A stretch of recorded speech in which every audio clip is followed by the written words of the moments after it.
कंकड़बाग थाना अंतर्गत शनिवार को इस सुबह की बात आपको बता दें कि कुछ पीसी कॉलोनी में हथियारबंद 5 अपराधी आते हैं और रतन विहार में घुसते हैं। हथियारबंद अपराधी, मंसूबा उनका था कि यहाँ पर जो यहाँ के ऑनर हैं, मालिक हैं, उनकी हत्या के प्रयास से वो लोग आते हैं और यहाँ पर इसी गेट पे वो लोग आते हैं और हथियारबंद 5 अपराधी आते हैं।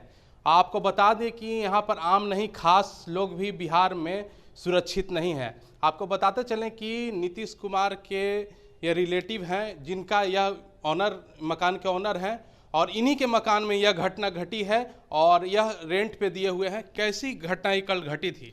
जय सिंह करके ये स्टोन के व्यापारी हैं। इनको 2 साल पहले हम किराए पर मकान दिए थे। इनका होलसेल का काम है। ये दुकानदार को स्टोन देते हैं। कल सुबह 9:45 पर 5 अपराधी आर्म्स लिए हुए, चाकू लिए हुए इनके घर में घुसते हैं और इन लोग को मारने का प्रयास करते हैं। लेकिन इन लोग का स्टाफ जो है वो थोड़ा उनका हेड इंजरी भी कर दिया जाता है। स्टाफ के चलते ही जय सिंह बच पाए हैं। बच पाए हैं।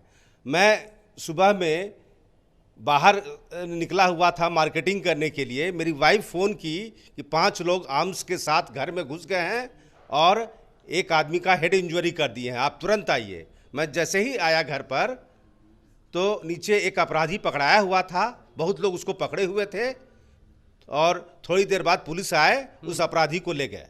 तो आम लोगों की वजह से ही वो अपराधी कल पकड़े गए हैं और जो जय सिंह बच पाए हैं अपने ही कर्मचारियों के वजह से बच पाए हैं। आपको बता दें कि यही वो घटना स्थल है जहां पर कि जय सिंह को मारने के लिए 5 हथियारबंद अपराधी आते हैं और यहां पर ही घुसते हैं और वहां पर हाथापाई होती है। आपको बता देते चले कि यह जो कर्मचारी हैं, इन्हीं को हेड इंजरी हुई थी, जो कि तमंचे के बट से वो लोग मारे थे। कल आपको यहाँ पर जो लोग थे, कहाँ पे आपकी चोट लगा था? कहाँ पे आपकी? यहाँ पे लगा था, गन से मारे थे। हाँ, पूरा खून से पूरा भरा हुआ था और जबरदस्ती आके अंदर दाखिल होते। क्या घटना हुआ था शुरू से कि यहाँ पर आप कहाँ पर थे और कैसे घटना हुई थी? जैसे अभी तो मेरा ऑफिस ओपन नहीं हुआ था जी, तो आते हैं। समय कितना था? समय 9:40 या 45 होते, सुबह का वक्त था जी। अच्छा। और उसके बाद में आते हैं और बोलते हैं मुझे ज्योतिष से दिखाना है। मैंने बोला कि अभी मेरा ऑफिस ओपन नहीं हुआ है, ज्योतिष जी आते हैं 12 बजे के बाद। तो बोले नहीं, मुझे स्टोन लेना है। मैं बोला अभी मेरा ऑफिस रेडी नहीं हुआ है, 12 बजे के बाद आइए। तब तक मुझे धक्का दे के हल्का सा वो अंदर घुसते हैं और उसके बाद में अंदर से गैलरी बंद कर देते हैं और 3 आदमी को और इशारा करते हैं। तो मैं जो सामने वाले जो पहले जो 2 व्यक्ति घुसे, हम उनके तरफ देख रहा हूँ तो तब पीछे से आते हैं और दरवाज़ा बंद करके मेरे सर पे मारते हैं बंदूक से और यहीं पे मुझे 3 आदमी पकड़ के दबोच देते हैं।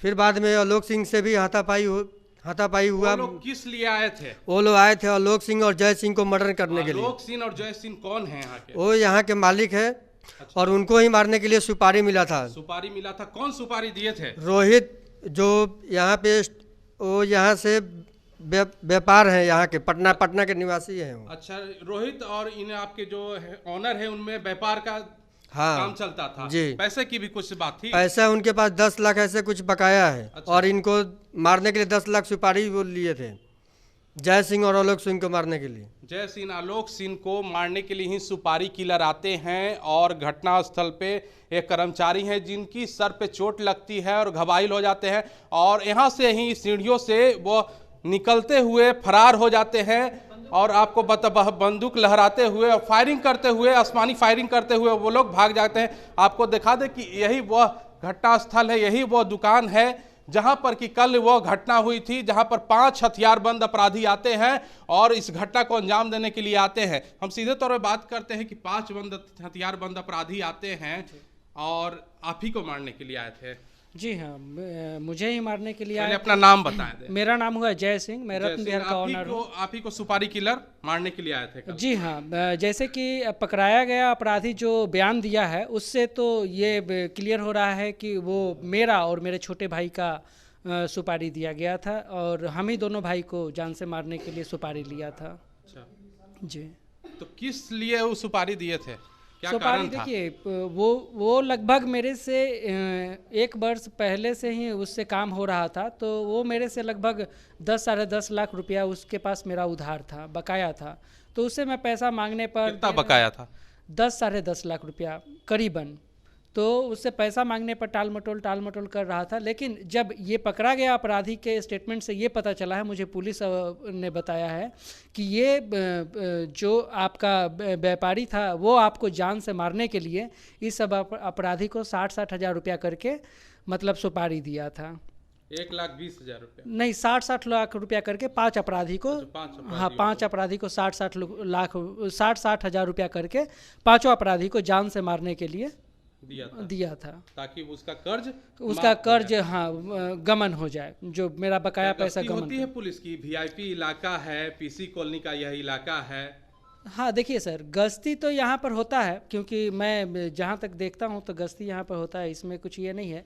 बशर्ते रहा बात कि यहाँ से 200 मीटर की दूरी पर पुलिस स्टेशन है और इतना नज़दीक में इतना बड़ा वारदात हो जाना, जबकि अभी कुछ समय से लगभग हम लोग खुद इस व्यापार में हैं, तो मैं इस व्यापार में देख रहा हूं कि पिछले 1-2 साल के अंदर में बहुत बड़े बड़े घटना हुए हैं। 30 किलो, 40 किलो, 50 किलो सोने जैसा घटना बाकरगंज जैसे दिन दहाड़े मंडी में। तो ये सब कहीं ना कहीं प्रशासन की चूक तो कहा ही जाएगा।